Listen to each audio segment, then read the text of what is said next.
नमस्कार, मैं हूं श्वेता झा और स्वागत है आप सभी का न्यूज पथ पर। राह जिंदगी की हो या खबरों की, उसमें कई मोड़ होते हैं, कई रफ्तार होती है, कई पड़ाव होते हैं। जिंदगी से जुड़ी खबरों के साथ आपको लिए चलेंगे न्यूज पथ पर, लेकिन उससे पहले हॉर्न ओके प्लीज में आज बात होगी बच्चों के धर्मांतरण की साजिश पर। बताएंगे कैसे ऑनलाइन खेल को जरिया बनाकर इसे अंजाम दिया गया। सियासी ढाबे में करेंगे रेल हादसे की सीबीआई जांच पर हो रही पॉलिटिक्स की चर्चा। तो सोशल अड्डा में करेंगे मंदिरों में ड्रेस कोड लागू करने पर मंथन। और प्रगति मार्ग में दिखाएंगे देश के बेस्ट कॉलेज की लिस्ट।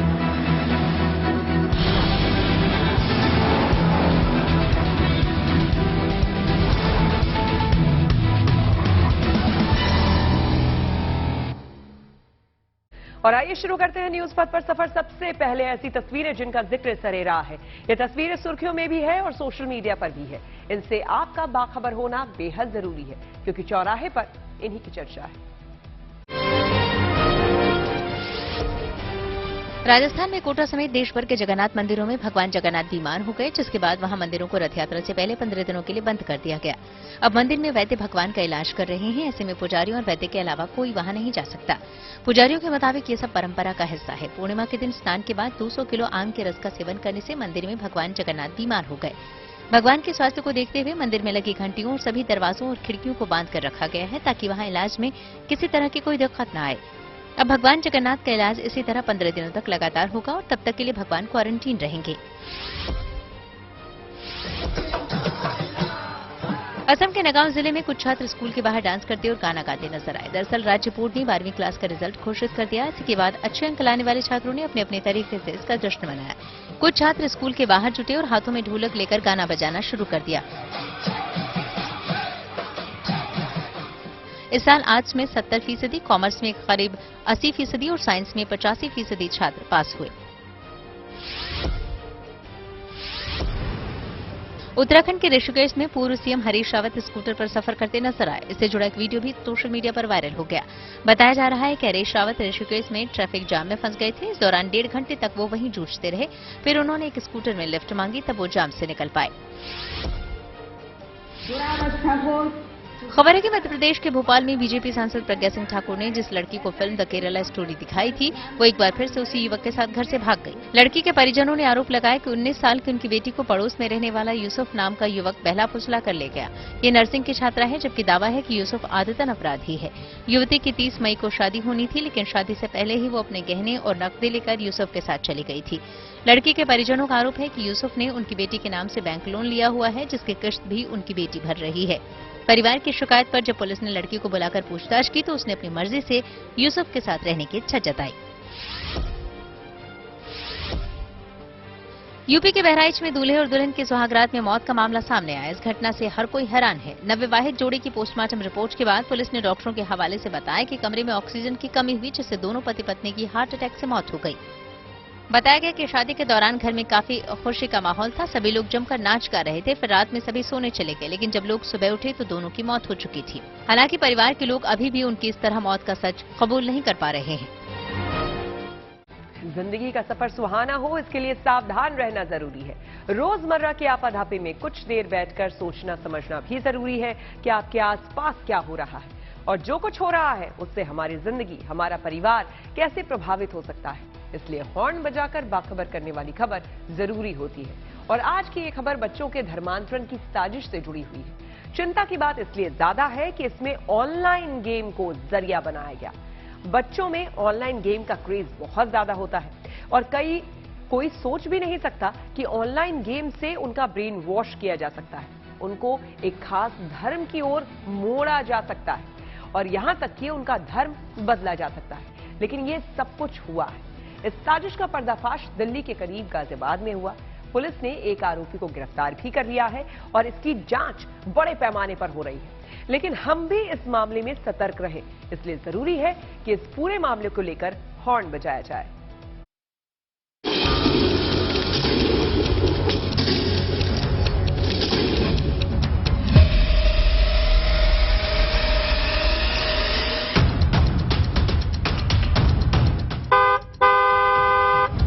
इस खेल के लिए दीवानगी ऐसी है कि बच्चों की नजर स्क्रीन से नहीं हटती। इसमें हर लेवल पर जीतना एक जुनून है और हार जाना एक बड़ी चुनौती। ये खेल वैसे तो वर्चुअल है, लेकिन अक्सर मासूम बच्चों के लिए इतना रियल होता है कि उनके दिलो दिमाग को प्रभावित करने लगता है। लेकिन क्या ऑनलाइन गेम के जरिए बच्चों के धर्म परिवर्तन की साजिश भी रची जा सकती है? ये बात यकीनन चौंकाती है, लेकिन गाजियाबाद पुलिस ने धर्मांतरण करने वाले एक रैकेट का पर्दाफाश किया है, जो खेल खेल में बच्चों के धर्म परिवर्तन की साजिश में जुटा था। पुलिस के मुताबिक आरोपी 4 बच्चों का धर्म परिवर्तन भी कर चुके थे। उनमें से एक बच्चे के परिवार की शिकायत पर पुलिस ने जांच की और उसके बाद धर्मांतरण की इस साजिश का खुलासा हुआ। लेकिन आगे ऐसी कोई साजिश कामयाब न हो, इसलिए जरूरी है कि हॉर्न बजाया जाए।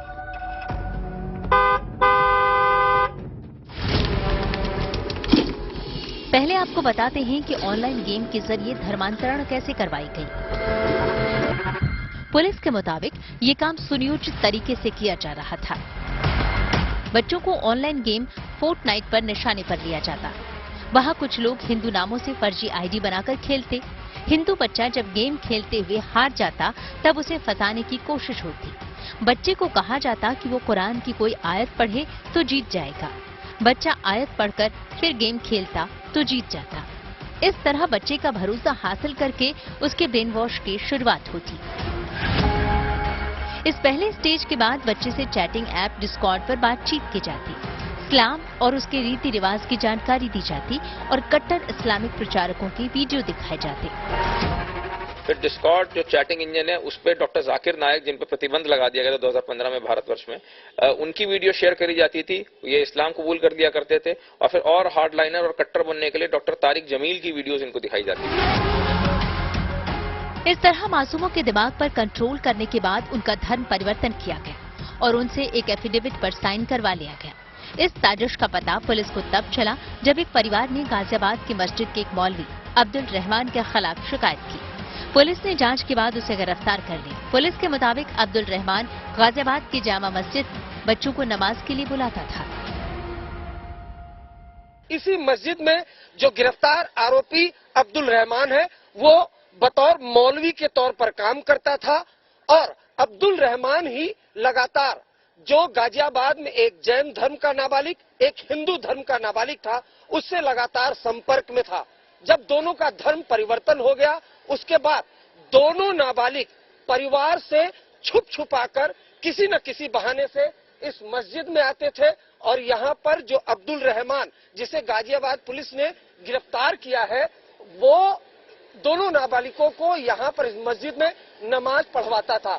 यहाँ तक कि जब दोनों नाबालिगों के परिवार वालों को जानकारी मिली कि उनके बेटे दरअसल मंदिर न जाकर मस्जिद जाते हैं, तब परिवारों ने रोक टोक करने की कोशिश की थी, जिसके बाद ये पुलिस का दावा है कि दोनों नाबालिग इतने कट्टर हो गए थे कि वो अपने परिवार के खिलाफ ही पुलिस में शिकायत देने लगे थे। बच्चों की मासूमियत का फायदा उठाकर उन्हें कैसे नियंत्रित किया जा रहा था, इसका अंदाजा इस बात से लगाया जा सकता है कि धर्म परिवर्तन करने वाले एक बच्चे ने अपने परिवार के रोकने टोकने पर उल्टे उनके ही खिलाफ पुलिस को कॉल कर दी। जो जैन धर्म का लड़का था, वो थोड़ा कट्टर बन गया था और उसने इनफैक्ट 112 पे कॉल भी कर दी जब उसके पेरेंट्स ने उसको रोका था और उसके पिता की तहरीर पे इसमें अभियोग पंजीकृत कर गया। उसके बाद इस रैकेट को बस्ट करा गया। जब गाजियाबाद पुलिस इस मामले की जांच में जुटी तो साजिश की परतें खुलने लगी। पुलिस ने अब्दुल रहमान उर्फ नन्नी को गिरफ्तार कर लिया, लेकिन पता चला कि मास्टरमाइंड मोहम्मद शहनवाज मकसूद उर्फ बद्दू है, जो ठाणे से इस साजिश को अंजाम दे रहा है। पुलिस बद्दू की तलाश कर रही है, जो फिलहाल परिवार के साथ अंडरग्राउंड है, लेकिन इस साजिश के तार देश के कई राज्यों और विदेश तक फैले हो सकते हैं। कई और लोग शामिल हों। पुलिस के मुताबिक जिन बच्चों का धर्मांतरण किया गया, उनमें 2 बच्चे गाजियाबाद के हैं, एक बच्चा हरियाणा के फरीदाबाद का और एक बच्चा चंडीगढ़ का है। इस्लाम से प्रभावित करने के लिए बच्चों को Pakistani YouTube channel the youth club देखने के लिए कहा जाता था।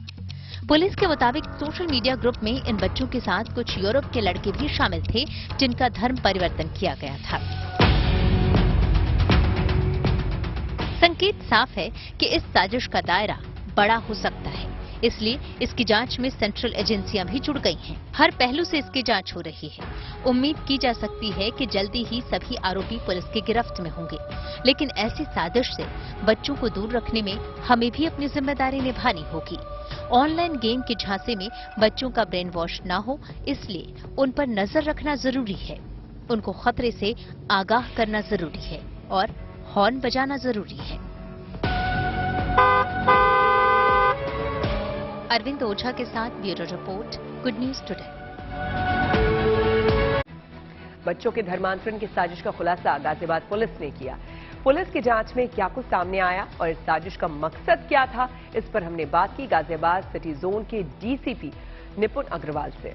एक नाबालिग लड़का जो कि फरीदाबाद में है, उसने पूछताछ में बताया है कि यूरोप के कुछ लोग बाग भी उस डिस्कॉर्ड जो चैट इंजन है उस पे आईडी एक कम्युनिटी बनी हुई थी फोर्टनाइट के नाम से। उस पे कुछ यूरोप के लोग थे जो कि जिन्होंने ईसाई धर्म से इस्लाम धर्म कबूल कर लिया था। उसका इंटरनेशनल लिंकेज थोड़ा पता चल रहा है। साथ ही साथ एक पीड़ित जो बच्चा कन्वर्ट करा था उसने बताया कि यूथ क्लब नाम का चैनल था, वो उसको देख के प्रेरित हुआ था। तो हम लोगों ने जब सर्च करा तो वो Pakistan based youth club channel है। तो क्या ये पूरा ऑर्गेनाइज वे में चल रहा है और खास तौर से क्या जो सिर्फ माइनर्स है उन्हीं को ये गैंग जो धर्म परिवर्तन वाला गैंग है ये उन्हीं को निशाना बना रहा है क्या? अब तक की जो तफ्तीश है जो भी गेमिंग एप्लीकेशन यूज करा गया है, बेसिकली टीनेजर्स जो होते हैं उनका बहुत ही इंप्रेशनेबल माइंड होता है। यंग एज में वो ऑनलाइन गेम्स की तरफ आकर्षित होते हैं। तो ज्यादातर जो टीनेजर्स जितने भी हमको 4 पीड़ित अभी मिले हैं वो सब टीनेजर्स हैं और माइनर्स हैं। तो संभवतः ये खाली माइनर्स को टारगेट करके इसमें धर्मांतरण कराया जा रहा है। क्या सेंट्रल एजेंसी से आपसे कांटेक्ट में है? किस तरीके से जो तफ्तीश है वो आपकी आगे बढ़ेगी? हाँ बिल्कुल, यहाँ पे जो एटीएस है उन्होंने भी आके पूछताछ करी है और जो सेंट्रल एजेंसीज हैं वो भी हमारे संपर्क में है। उन लोगों ने भी आके इंटेरोगेट करा है और जैसे ही आगे बद्दों की अरेस्टिंग होती है, आगे इंटेरोगेशन में जो जो पता लगेगा उसके बाद हम इसमें और आगे कार्रवाई करेंगे। ये पता चला कि क्यों इनका जो माइनर्स है उनका धर्म परिवर्तन कराया जाता था? क्या कोई आगे भी प्लानिंग थी? क्या कोई आतंकी गतिविधियों में तो नहीं इनका इस्तेमाल हो रहा था? कोई इस तरह का लिंकेज है? देखिए, बाकी और पूछताछ में हमको पता लगेगा। इस तरह का प्राइमा फेसाई अभी बहुत डिटेल्स नहीं मिली है। जैसे जैसे हमको और लोगों को इंटरोगेट करेंगे हम आप लोगों को सूचित कर देंगे। अच्छा, एक आखिरी सवाल, हाल फिलहाल में कई और दूसरे स्टेट में भी सेम तरह के मॉड्यूल का खुलासा हुआ, तो क्या उससे भी कनेक्टेड हो सकता है मामला? बिल्कुल, हम सब एजेंसीज के साथ टच में हैं। सेंट्रल एजेंसीज जो लगे हुए हैं वो हमको जैसे भी फीडबैक देंगे हम बाकी स्टेट की पुलिस से भी टच में आएंगे। बच्चों के धर्मांतरण की इस साजिश के सामने आने के बाद एनसीपीसीआर यानी कि national commission for protection of child rights भी एक्टिव हो गया है। इस मामले में गाजियाबाद पुलिस से रिपोर्ट मांगी गई है। इसके साथ ही the ministry of electronics and information technology से इस मामले में गेम के ऐप डेवलपर्स और इंटरमीडियरीज की जांच करने को कहा गया है। हमने गाजियाबाद की पुलिस को 2 जून को इस संबंध में नोटिस किया था। हमको ये मीडिया रिपोर्ट से पता चला कि उन्होंने उसमें कुछ गिरफ्तारियां की हैं और चूंकि ये कई सारे राज्यों का और इंटरनेट से जुड़ा हुआ, गेमिंग ऐप से जुड़ा हुआ मामला है, इसमें ये तहकीकात होना जरूरी है कि किस तरीके के इंटरफेस पे ये गेमिंग ऐप्स उपलब्ध थे और कौन कौन सी कंपनीज इनमें इन्वॉल्व हैं, इसके प्रमोटर्स कहाँ थे, ये देश के लोग हैं, देश के बाहर के लोग हैं, ये सब जानकारियां एकत्रित की जाना इसमें आवश्यक है। हम इस संबंध में भारत सरकार के जो सूचना प्रौद्योगिकी का मंत्रालय है, इलेक्ट्रॉनिक्स का जो मंत्रालय है, उनके सचिव को भी लिख रहे हैं, उनको इस सारी घटना से अवगत करा रहे हैं और उनसे भी आग्रह कर रहे हैं कि इस संबंध में एक विस्तृत जांच करके आयोग को अवगत कराएं, जिससे कि बच्चों का इस तरीके से धर्म परिवर्तन का जो बिल्कुल नया मामला सामने आया है, ऐसी घटनाओं पर रोक लगाई जा सके। प्रधानमंत्री मोदी ने स्वीकार किया है अमेरिकी संसद को संबोधित करने का न्योता। आइए सीधे आपको लिए चलते हैं न्यूज एक्सप्रेस पर, जहां पर देश से जुड़ी कुछ और जरूरी खबरें कर रही हैं आपका इंतजार। दिल्ली में 2 दिनों तक चली बैठक के बाद बीजेपी आलाकमान ने कुछ अहम फैसले लिए। सूत्रों के हवाले से खबर है कि पार्टी लोकसभा चुनाव से पहले कुछ राज्यों में अपने प्रदेश अध्यक्षों और प्रभारियों को बदल सकती है। इस बैठक में गृहमंत्री अमित शाह, बीजेपी अध्यक्ष जेपी नड्डा, संगठन महासचिव बीएल संतोष और दूसरे नेता मौजूद रहे। इसके अलावा बैठक में पार्टी के खाली पदों को भरने पर भी चर्चा की गई। ओडिशा रेल हादसे की जांच करने के लिए सीबीआई ने एफआईआर दर्ज कर ली। साथ ही उसकी एक टीम बालासोर भी पहुंची। इस टीम में 10 सदस्य शामिल हैं, जिन्होंने घटनास्थल का जायजा लिया। इससे पहले रेलवे बोर्ड ने हादसे की सीबीआई जांच की सिफारिश की थी। पहलवानों के गंभीर आरोपों को लेकर कुश्ती संघ के पूर्व अध्यक्ष ब्रजभूषण शरण सिंह के खिलाफ एसआईटी ने जांच तेज कर दी। ब्रजभूषण के गोंडा और लखनऊ स्थित आवास पर एसआईटी ने 12 लोगों के बयान दर्ज किए। वहीं सूत्रों के हवाले से खबर है कि दिल्ली पुलिस कुछ समय पहले ब्रजभूषण शरण सिंह से 2 बार पूछताछ कर चुकी है। अब पुलिस 1-2 दिन में राउज एवेन्यू कोर्ट में स्टेटस रिपोर्ट दायर करेगी। इसमें अब तक की पूछताछ का ब्यौरा होगा। खालिस्तानी नेटवर्क पर एनआईए ने कड़ा प्रहार किया। उसने पंजाब और हरियाणा की 10 जगहों पर एक साथ छापे मारे। इसमें गैंगस्टर लिंक की भी जांच की जा रही है। अपनी छापेमारी में एनआईए ने कई सबूत खंगाले। भागलपुर पुल हादसे में अब बिहार सरकार ने कार्रवाई की। खगड़िया डिवीजन के एग्जीक्यूटिव इंजीनियर को सस्पेंड कर दिया गया। साथ ही सरकार ने एसपी सिंगला कंस्ट्रक्शन कंपनी को कारण बताओ नोटिस भी भेजा। इस बीच कहा जा रहा है कि बिहार पुलिस की एक टीम हरियाणा के पंचकुला भेजी गई है, जहां वो एसपी सिंगला कंपनी के अधिकारियों से पूछताछ करेगी। कंपनी का दफ्तर पंचकुला के सेक्टर 12 में है। जम्मू कश्मीर में श्रद्धालुओं को 2 बड़े तोहफे मिले। जम्मू एयरपोर्ट पर माता वैष्णो देवी के प्रसाद और स्मृति चिन्ह के काउंटर पर खास व्यवस्था की गई। वहीं अमरनाथ यात्रियों के लिए जम्मू के सिधरा में यात्री निवास भवन का शिलान्यास हुआ। इस दौरान केंद्रीय मंत्री हरदीप सिंह पुरी और उपराज्यपाल मनोज सिन्हा भूमि पूजन में शामिल हुए। खबरों के एक्सप्रेसवे से आगे रुक करते हैं सियासी ढाबे का, जहां आज की सबसे दिलचस्प खबर मौजूद है। बालासोर रेल हादसे की सीबीआई ने जांच शुरू कर दी है और इसके साथ ही विपक्ष सरकार पर और हमलावर हो गया है। सरकार की मंशा है कि हादसे की वजह का पता लगाया जाए। विपक्ष का आरोप है कि सरकार सीबीआई जांच के बहाने जिम्मेदारी से बच रही है। कहने की जरूरत नहीं कि जैसे जैसे जांच आगे बढ़ेगी, सियासी वार पलटवार तेज होने वाला है।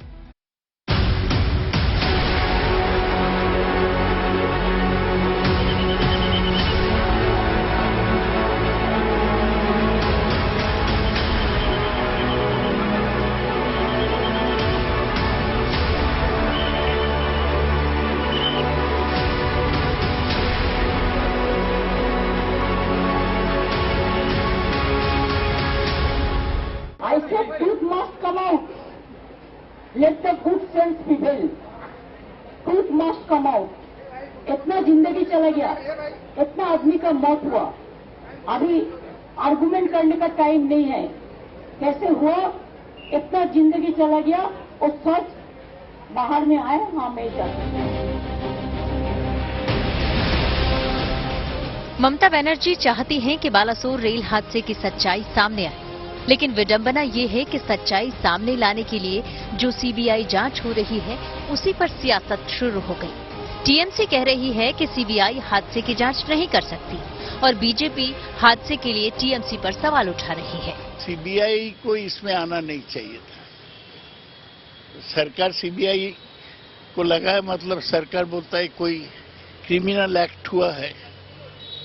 रेल में दुर्घटना होता तो उसको जांच करने का जिम्मेवारी कमिश्नर फॉर रेलवे सेफ्टी का है। सीबीआई को क्यों दिया, ये इसको लेकर सवाल उठ सकता है। उनका क्या है, उनका स्टेट में हुआ हादसा, प्लेस ऑफ ऑकरेंस उड़ीसा है। इसका पीछे क्या है, साजिश है, टीएमसी का साजिश है। रेल हादसे पर ये जो तनातनी है, इसकी शुरुआत ममता बनर्जी ने हादसे के ठीक बाद ही केंद्र सरकार पर हमला बोलकर किया था।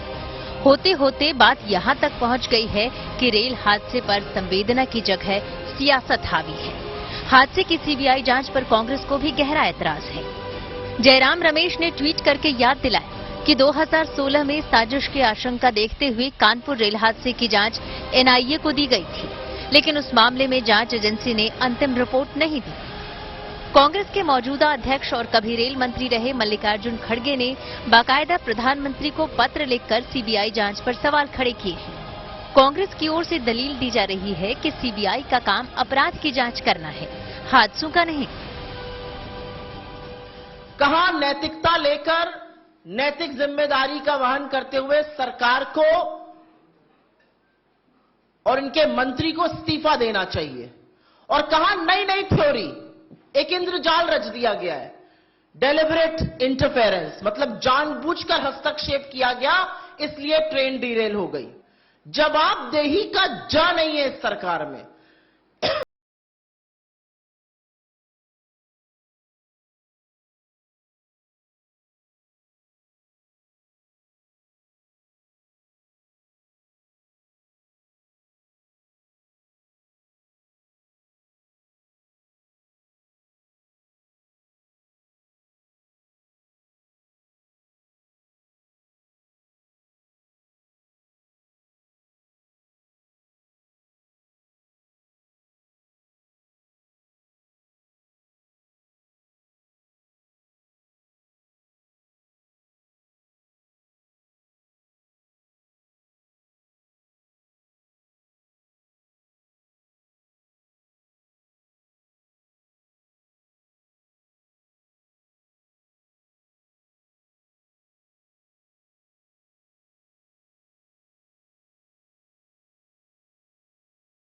एक कन्वर्सेशन कैसे हुआ वो भी आना चाहिए। नहीं आएगा तो मैं कोर्ट का दरवाजा खटखटाऊंगा। समझा जा सकता है कि विपक्ष इस हादसे को लेकर सरकार को घेरना चाहती है, इसलिए इधर से लगातार रेल मंत्री के इस्तीफे की मांग है तो उधर से पलटवार है। तो सबको ही जानते हैं कि रेलवे अपनी जांच कर रही है कि किन कारणों से क्या इस हादसे में हुआ, पूरी जांच हुई। अब कोई अगर क्रिमिनल एंगल हो, कोई कंस्पिरेसी एंगल हो, वो तो पुलिस एजेंसी ही जांच करेगी, इसीलिए सीबीआई को सौंपा गया है। और ये बात कांग्रेस के इतने वरिष्ठ वकील हैं, वो अपने प्रवक्ताओं को ये समझा सकते हैं। इस तरह चुनावी साल में बालासोर रेल हादसा भी एक सियासी मुद्दा बनता जा रहा है। हालांकि मुआवजे से लेकर इलाज तक सभी जरूरी काम जारी हैं और तेजी से हो रहे हैं, लेकिन 2024 के लोकसभा चुनाव की मजबूरी ऐसी है कि संवेदना पर सियासत भारी है। Bureau report, good news today.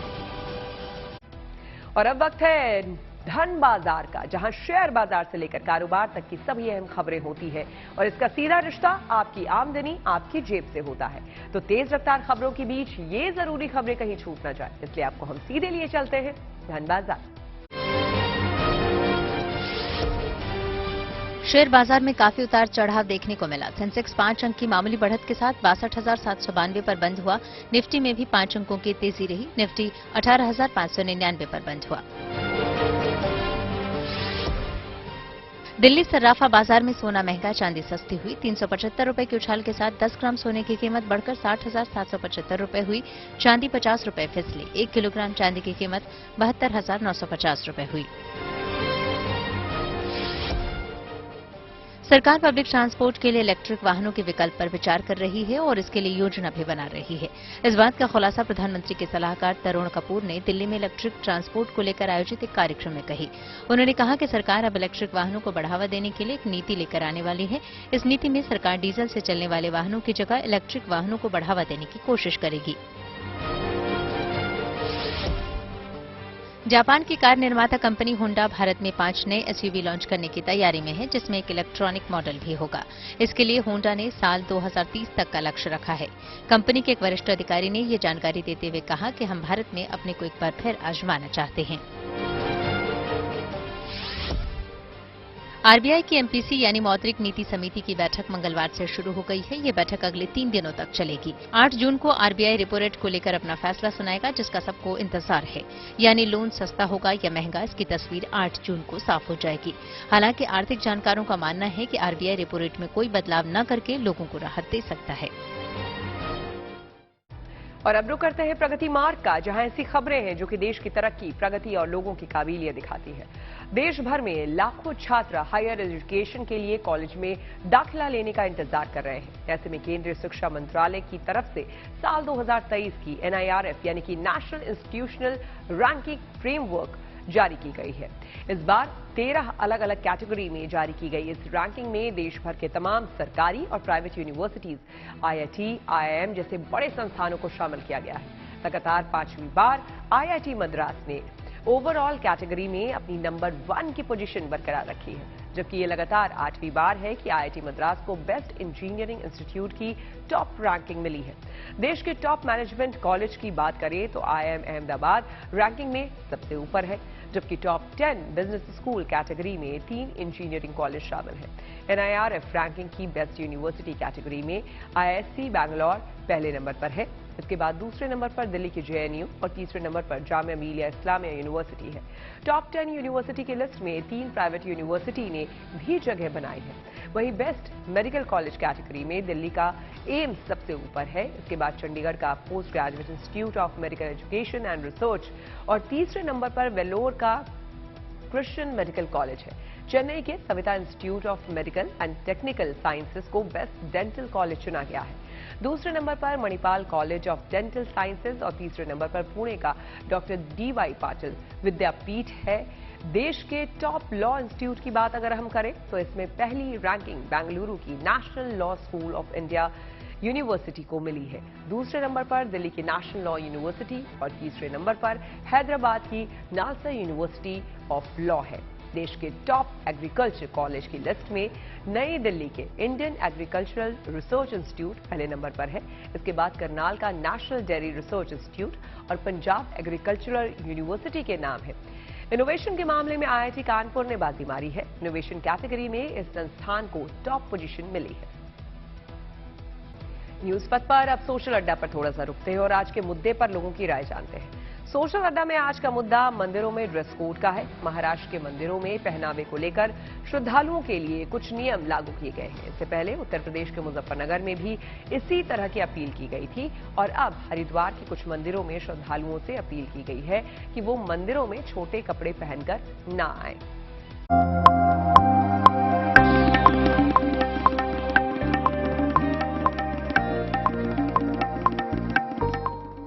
Haridwar के 3 मंदिर दक्षेश्वर महादेव, टपकेश्वर महादेव और नीलकंठ महादेव, इनमें जाने से पहले अब आपको अपने पहनावे का खास ख्याल रखना होगा, क्योंकि अब यहाँ एक नियम लागू हुआ है। नियम ये कि यहाँ आने वाले श्रद्धालु चाहे वो स्त्री हो या पुरुष, लड़का हो या लड़की, सबका शरीर 80% तक ढका होना चाहिए। ये तीनों मंदिर महानिर्वाण अखाड़े के अधीन हैं। लिहाजा महानिर्वाण अखाड़े की ओर से श्रद्धालुओं से अपील की गई है कि इन मंदिरों में आने से पहले पहनावे को लेकर सतर्कता बरतें। तर्क है कि मंदिर आत्मदर्शन की जगह है, प्रदर्शन की नहीं। कम कपड़ों में मंदिर आने से कई बार स्थिति असहज हो जाती है। ऐसे में मंदिर की मर्यादा बनाए रखने की जिम्मेदारी सबकी है। महानिर्वाणी अखाड़े से संबंधित जो हमारे बड़े स्थान हैं 3, दक्षेश्वर महादेव, टपकेश्वर और नीलकंठ, तो उसमें एक जनता की मांग के अनुसार बहुत से लोग उसमें ऐतराज़ उठाते हैं और ये परिस्थिति को देखते हुए भी अच्छा नहीं लगता है समाज में। उसके लिए मैंने एक अपील जारी किया कि जो हमारी युवा अवस्था की बहन बेटियां हैं, उनके जो गार्जियन हैं, माता पिता या साथ में जो लोग आते हैं, वो कम से कम 80% अपने शरीर को ढक करके मंदिर में पूजा पाठ करने आए, क्योंकि देवालय जो है वो आत्मरंजन का स्थान है, मनोरंजन का नहीं। महानिर्वाणी अखाड़े का कहना है कि ऑफिस हो या घर, हर जगह के लिए अलग और उचित पहनावे की परंपरा है। ऐसे में मंदिरों में प्रवेश के लिए भी उचित परिधान होने चाहिए, जिसमें लोग असहज न महसूस करें। अखाड़े का कहना है कि उन्होंने ये फैसला आम लोगों की सहमति से ही लिया है। ऐसे में इसे एक सकारात्मक बदलाव के तौर पर देखा जाना चाहिए। Mudit Agarwal, Haridwar, good news today. और आइए अब जानते हैं कि मंदिरों की इस अपील पर लोगों की क्या राय है। सरकार ने जो आदेश जारी किया है वो बहुत ही अच्छा है, क्योंकि धार्मिक स्थल पर अगर हम धार्मिक कपड़े पहनकर जाएं तो बहुत ही अच्छी बात है। इससे ना तो किसी पंडित को कोई तकलीफ हो सकती है, ना किसी जनता को, बल्कि ये तो बहुत अच्छी बात है हम लोगों के लिए कि गर्ल्स जो जा रही हैं शॉर्ट कपड़े पहन के, वो मंदिरों में ऐसा अच्छा बिल्कुल भी नहीं लगता, क्योंकि हम वो एक धार्मिक स्थल है, वहाँ पे हम अपनी मन्नतें मांगने जाते हैं। और जो ये आदेश जारी है मेरे हिसाब से तो बहुत ही अच्छा हुआ है। बहुत अच्छा है। कपड़े लड़कियां जितने अच्छे फुल कपड़ों में लगती है उतने शॉर्ट में नहीं लगती हैं। ये तो बहुत अच्छा डिसीजन है। मंदिर में वैसे भी फुल कपड़े ही पहन के आने चाहिए, शॉर्ट नहीं पहनने। आप किस तरह से देख रहे हैं इस निर्णय को? सेम फुल कपड़े में ही आना चाहिए बच्चों को और लड़कियों को भी। जो फैसला आया है, जो आदेश जारी हुआ है, संतों ने करा है, बाकी हम इसका स्वागत करते हैं, मगर सभी मंदिरों में होना चाहिए। ये 3 मंदिरों में नहीं होना चाहिए, मतलब सभी मंदिरों में होना चाहिए। इस फैसले का हम स्वागत करते हैं, मगर सभी जगह लागू होना चाहिए ये चीज। बहुत अच्छा निर्णय है हरिद्वार के लिए। हरिद्वार जैसे तीर्थ स्थल है, पर्यटन स्थल बना दिया है इसको, मगर तीर्थ स्थल ही रहे तो ज्यादा बेटर है। जो कुछ लड़कियों ने, कुछ महिलाओं ने, मगर जो मंदिर में जा रहे हैं, जैसे हम कहीं घूमने जाते हैं तो अलग तरह के कपड़े पहनते हैं, कहीं अलग जाते हैं तो अलग तरह के कपड़े पहनते हैं। जैसे मंदिरों में जाते हैं तो मंदिर के हिसाब से ही कपड़े पहनना चाहिए सबको। हिंदू सनातन धर्म के लिए तो मैं इस बार का समर्थन करती हूँ कि लड़कियां भी फुल ड्रेस में आए, लेडीज भी फुल ड्रेस में आए, तो अपन अपने सनातन धर्म को बचा सकते। निश्चित ही स्वागत योग्य है और हिंदू धर्म की सनातन की जो परंपरा है उसकी रक्षा करने के लिए रविंद्र पुरी जी ने बड़ा अच्छा कदम उठाया है, पहले उठाया जाना चाहिए था। पूरे हरिद्वार में, पूरे उत्तराखंड में जितने मंदिर हैं सबके लिए लागू की जानी चाहिए। उत्तराखंड में हर की पौड़ी पे आए लोग, कहीं भी आए, हर जगह पे पूरे कपड़े वस्त्र पहन के आए लोग। मैं तो कहता हूँ सर ये बहुत बढ़िया करा है। जिस हिसाब से लेडीज कपड़े पहन के जाती है, जिस जगह सब जगह जाती है वैसे कपड़े पहनने चाहिए, मंदिर में पूरे कपड़े पहन के जाने चाहिए। छोटे कपड़े तो हरिद्वार में जितने भी तीर्थ स्थल है, मनसा देवी हो या चंडी देवी हो या हमारे गंगा जी हैं, इन चीज जगहों पर छोटे कपड़े नहीं चलेगा। आप चाहे गोवा जाइए या मनाली जाइए, उस सब जगहों पर छोटे कपड़े आप चला सकते हैं, लेकिन मंदिर स्थल पर ये नहीं चलना चाहिए। और आइए अब आपको मिलवाते हैं लखनऊ की एक ऐसी मरीज से जो अपनी सुरीली आवाज से अस्पताल का माहौल खुशनुमा कर देती है। जब वो गाती हैं तो अस्पताल के वार्ड में जितने भी भर्ती दूसरे मरीज हैं कुछ देर के लिए अपना सारा गम भूल जाते हैं।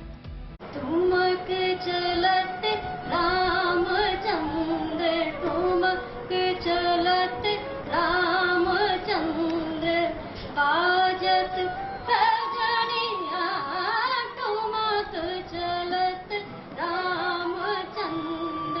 लखनऊ के बलरामपुर अस्पताल के वार्ड में संगीत की ये महफिल सजी है।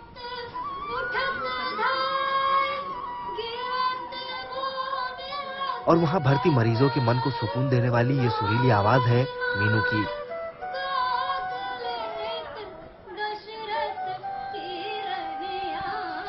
मीनू जब गाना गाती है तो वहाँ भर्ती मरीज कुछ वक्त के लिए अपना गम भूल जाते हैं। हैरानी की बात यह है कि मीनू ने संगीत की कोई तालीम नहीं ली है,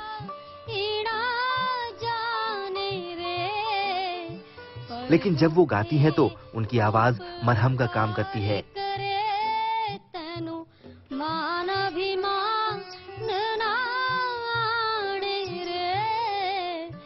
संगीत मैंने सीखा नहीं है, गॉड गिफ्ट है ये, और मैं हमेशा कामकाज करते वक्त गाती थी। जो मुझे प्रेशर देकर भी काम कराते थे उनको करने में मुझे थोड़ी हेजिटेट होती थी, लेकिन फिर भी कहते थे चलो कोई बात नहीं, गाना गाएंगे और आराम से करेंगे। असल में मीनू लीवर की एक गंभीर बीमारी से जूझ रही हैं और पिछले 2 साल से इसी अस्पताल में भर्ती हैं। इनका जो मनोबल है वो इतना स्ट्रांग है, इतना बुलंद है, उस वजह से ये इतने दिन सरवाइव किए हैं। ये यहाँ पे पिछले 1.5-2 साल से हैं। ऐसे में उन्होंने संगीत को अपना सहारा बना लिया, क्योंकि ये हर दर्द को मिटाने की ताकत रखता है। पिछले लंबे वक्त से अस्पताल में भर्ती मीनू को डॉक्टर से लेकर मरीज सभी पसंद करते हैं और मीनू भी अब इन्हीं लोगों को अपना परिवार मानती है। उनके लिए तो कुछ दिनों जिंदा रख देना, जिससे हम उनको कमा के कुछ दे सकें। अगर खाना ना दे सके, प्रार्थना तो करा सके, इस मंदिर तक तो ले जा सके, 2 कदम तुम्हारे चरणों में लेकर खड़ा कर सके। तो ये हैं मीनू, जिन्होंने अपने संगीत से दूसरों को राहत दी है। खुद दर्द में है लेकिन दूसरों को राहत दे रही हैं अपने सुरों से, अपने संगीत से। वीडियो जर्नलिस्ट संजय सिंह के साथ शिल्पी सेन, लखनऊ। आर्टिफिशियल इंटेलिजेंस पर आई है चेतावनी, तो टेक्नोलॉजी से जुड़ी ऐसी ही हर एक जरूरी खबर को जानने समझने के लिए आपको लिए चलते हैं डिजिटल गली। सैमसंग के ग्राहकों को एक और तोहफा मिला। कंपनी ने Samsung Galaxy F54 5G launch कर दिया। इसमें 108 मेगापिक्सल का कैमरा है। इस स्मार्टफोन की बुकिंग पहले ही शुरू हो चुकी थी। इसे करीब 28,000 रुपए में खरीदा जा सकता है। आईएमएफ ने आर्टिफिशियल इंटेलिजेंस को लेकर चेतावनी दी। आईएमएफ की deputy managing director Geeta Gopinath ने एक इंटरव्यू में कहा कि नई तकनीक से सावधान रहने की जरूरत है। गोपीनाथ के मुताबिक आर्टिफिशियल इंटेलिजेंस के कारण नौकरियों में कमी आ सकती है, ऐसे में नियम बनाने की जरूरत है। एप्पल ने अपनी सालाना कॉन्फ्रेंस WWDC यानी वर्ल्ड वाइड डेवलपर कॉन्फ्रेंस में कई बड़े ऐलान किए। इस दौरान iOS 17 और एप्पल के दूसरे प्रोडक्ट्स के लिए नए सॉफ्टवेयर अपग्रेड करने की घोषणा की गई।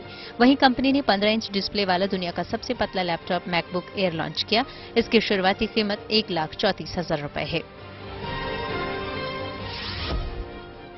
बैंक ऑफ बड़ौदा ने बिना एटीएम कार्ड के कैश निकालने की सेवा शुरू कर दी। अब बैंक के ग्राहक बैंक ऑफ बड़ौदा के एटीएम से यूपीआई का इस्तेमाल कर कैश निकाल सकते हैं। ये सुविधा देने वाला बैंक ऑफ बड़ौदा पहला पब्लिक सेक्टर बैंक बन गया। चलिए इसी के साथ मेरे यानी श्वेता झा के साथ न्यूज पक में आज इतना ही। देश दुनिया के तमाम पॉजिटिव खबरों के लिए आप देखते रहिए गुड न्यूज टुडे।